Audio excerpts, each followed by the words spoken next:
এই রমাদান মাসটা আপনার আমার প্রতি কেন দিয়েছে, কি কারণে এই রমাদান মাস দিয়েছে, তাই না ভাই?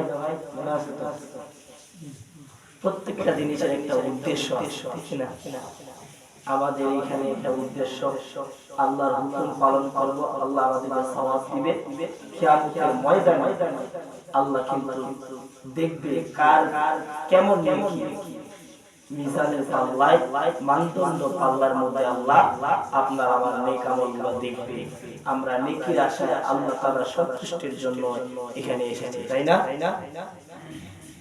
তেমনি ভাবে আল্লাহর একটা চাওয়া পাওয়া আছে যে আল্লাহ কেন আপনাকে রমাদান মাস দিলেন, আর এখান থেকে প্রত্যেকটা জিনিস থেকে কিন্তু আপনাকে আমাকে শিক্ষা গ্রহণ করতে হবে। রমাদান মাস আমরা আলোচনা করতেছিলাম যে তাকওয়া, লাআল্লাকুম তাত্তাকুন, যাতে করে আমরা মুত্তাকি হতে পারি, আল্লাহ ভীরু হতে পারি, আল্লাহ ওয়ালা হতে পারি, তাই না ভাই? কথা বলবো, হ্যাঁ, ভালো লাগে আলোচনা। আর যদি কথা না বলেন তাহলে আলোচনাটা ভালো লাগবে। তো আল্লাহ পাক রব্বুল আলামিন এই রমাদান মাস আপনাকে আমাকে দিয়েছেন। আল্লাহ তাআলা বাকি যে মাসগুলো রয়েছে,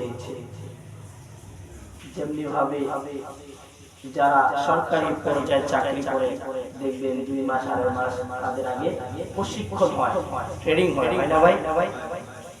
তেমনি ভাবে এই একটা মাস আপনাকে আমাকে ট্রেনিং শুরু আল্লাহ দিয়েছেন, সুবহানাল্লাহ, যাতে করে আমরা বাকি ওনারা তো 20 বছর 25 বছর চাকরি, তাই না?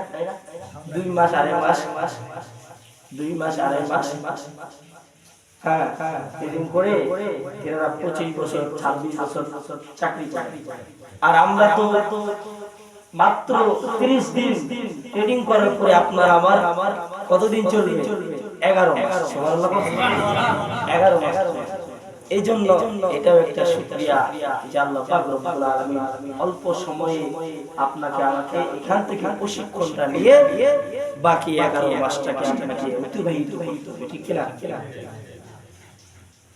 তো বলতেছিলাম তাকওয়া, আল্লাহ তাআলার ভয় নিয়ে যদি আপনি কাজ করতে পারেন আর আল্লাহর কাছে বিপদে আপদে যদি আল্লাহর কাছে মুক্তি পরিত্রাণ পেতে চান, কল্যাণ পেতে চান, আল্লাহ তাআলার সন্তুষ্টি অর্জন করতে চান, তাহলে কিন্তু ভালো কাজের মাধ্যমেই আপনাকে আমাকে মুক্তি দান করবে।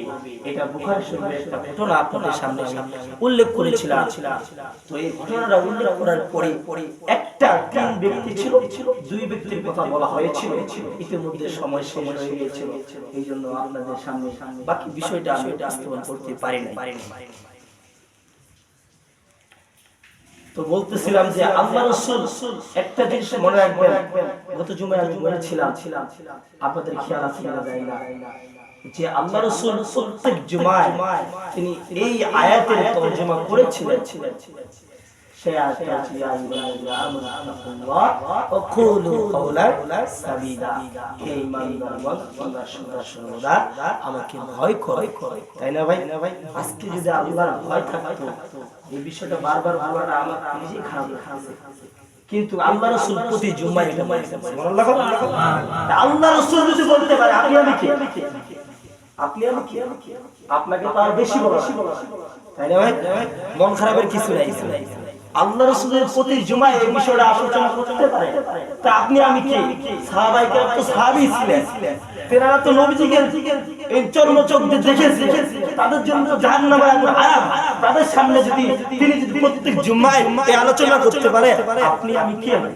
তাই না ভাই? তো এই বিষয়টা আল্লাহ রাসূল প্রত্যেকটা জুমায় যদি হাদিস দ্বারা প্রমাণিত যে তিনি প্রত্যেকটা জুমায় এই বিষয়টা তুলে ধরেছিলেন। কেননা ভাই আল্লাহ তাআলার ভয় এই জিনিসটা কিন্তু মারাত্মক, তাই না ভাই?